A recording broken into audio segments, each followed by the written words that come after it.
Dear beautiful divine feminine, welcome. This is Mimi. So today I have a very, very, very, very important tip I want to share with you. It is the importance of having a routine for yourself. Because for each and every one of you, it's going to be different, but there are times you will feel more vulnerable. You will feel more lonely. It might be when you first wake up. It might be just before you go to bed. It might be your lunch break. It might be when you leave work because all day at work you were busy, but now you find yourself alone in your car and you're just like, back in the story, back in reminded that, oh fuck, I'm on this journey. I'm in separation with my twin flame. So the importance of the routine is it's not your regular routine. It is your spiritual routine. But of course, it's going to be physical as well. It's going to be mental as well. But the thing is, now you're working with the universe. You have a flash pass to awakening. So now it is a different game for you. So now you work with that energy without really knowing it or not. You work with that energy. Your life force energy, your Shakti is just on fire and it's just purifying you like fire, burning you to purify all that is not aligned with you. So what happens is a lot is going on. So you need a lot of grounding because all that energy you're receiving from the universe, all that energy that is waking up in you, even though when you don't realize it, you just feel it. You just know in a deeper level. So what you need to do is you need to work with that energy. You need to integrate what happens during the rise of the energy. And it's like it comes in waves sometimes because it's not always the same intensity. But grounding is very important because it can be really overwhelming and it can be really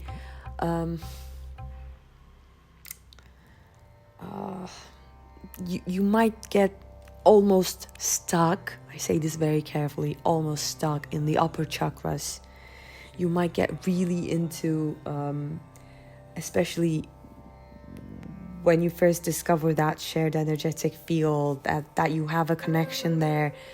You will want to stay in that spot. But we are in this world, and it's about integrating all that is not seen all that is unseen, to the scene, to your life, to your body, to your life. Yeah. So grounding is very important. Meditating is very important. Having the time for yourself where you can meditate, because all the things that happen, because when you're on this journey, this is your awakening. Every living being, every situation that crosses your path is there to teach you something. So it's not just going to be your divine masculine. It's going to be your mom. It's going to be your manager. It's going to be your children. It's going to be your neighbor, whatever. It's going to be your cat. It's going to be your dog. It's going to be your hawk. Everything, everyone is there to teach you something, to mirror something to you. So when all this is happening, now you cannot go back to a sleepy life, So what happens is this is all going to be like a lot of activity. A lot is going on.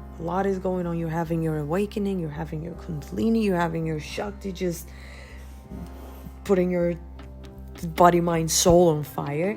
So what you need to do is you need to integrate all that. You need to take time for yourself where you just rest. What you're doing in that rest period is not actually not doing anything, but you're letting the energy sink in. You're letting all the shifts to just ground in. So you make time for yourself, where it's simplified. It's not like scrolling on social media. It's not time for yourself. Time for yourself is where you're really connected in with your soul, where you do something that gives joy to your soul. And it doesn't have to be something super meaningful and super super significant, because that's all the mind. That's all coming from the mind and ego, that what you do for your soul and aligned, it has to be this big mission. No, it can just be that your natural state that is shining beauty and light, and it might be enough. So I want you to get in that state, that childlike joy. However it comes to you, I want you to get closer to that. I want you to get closer and closer to that pureness inside, without any expectations, without doing nothing to get approval or love or anything, but just doing it for yourself. That's why you need that time for yourself.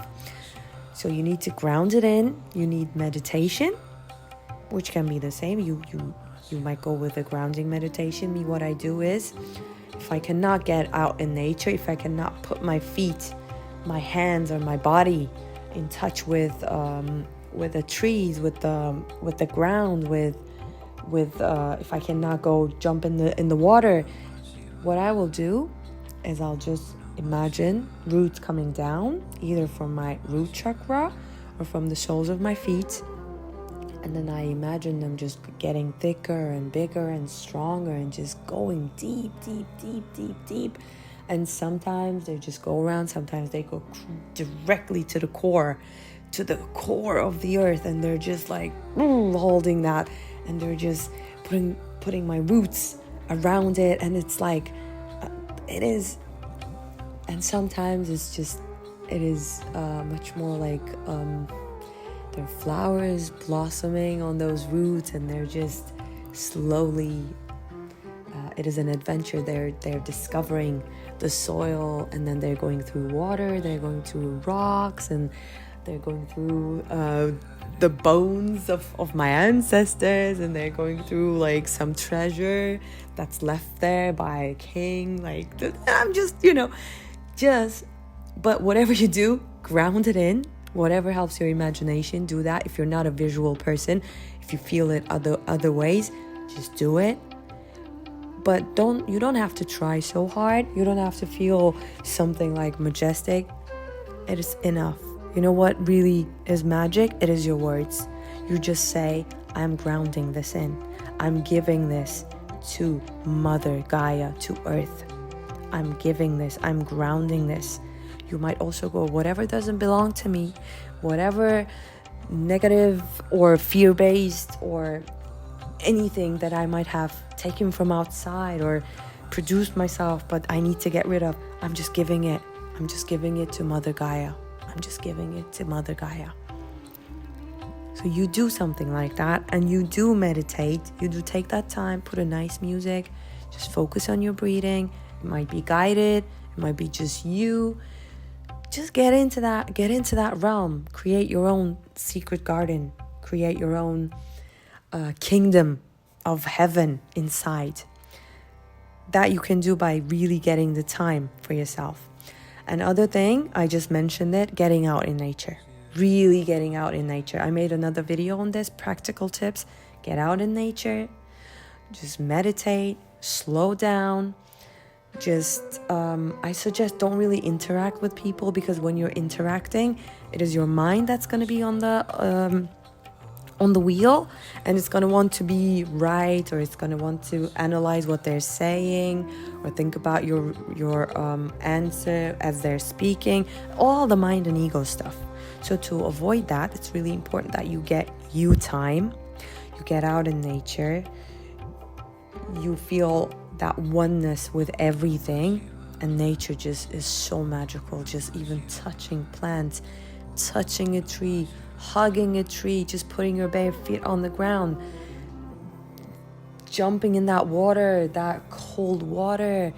Just, if you can, just going to a waterfall. It's all just magical. If you can be in presence of animals, it is all just magical.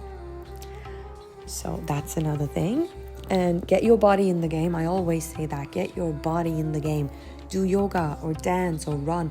However you're outletting, whatever your outlet is for the energy, do that. Get your body in the game. And also, it is about embodiment, because all that goddess energy that is waking up in you, that needs to really be in every cell of your body for you to embody it. So you're also grounding it in your body too. So get in touch with your body as you get in touch with nature as well. So to wrap it up, spiritual routine, especially if you go back to that more vulnerable times. Let's say it can be any time, but let's say it's right before going to bed. Have your little routine. Have your little meditation. If you cannot put a lot of time in that, you can have a short one. And then put some essential oils, or maybe light a candle. If you check in with your soul, if you want to talk to yourself, talk to the divine, pray, whatever works for you. Just have that little ritual, routine, and put some rose oil on your heart. Maybe, if you have flowers, and just get into that relaxed state. And when you have that routine, you cannot be caught off guard by that sneaky push energy that is just, when it comes, it doesn't knock on the door, it just opens the door, leaves all of your fears just before you, and then leaves. So you don't want to be caught off guard like that. So having a routine also means showing up for yourself, which is the essence of this journey, showing up for yourself and really, really giving yourself whatever you need without looking for that validation and love outside. So have your little routine. When you wake up, don't reach out for your phone.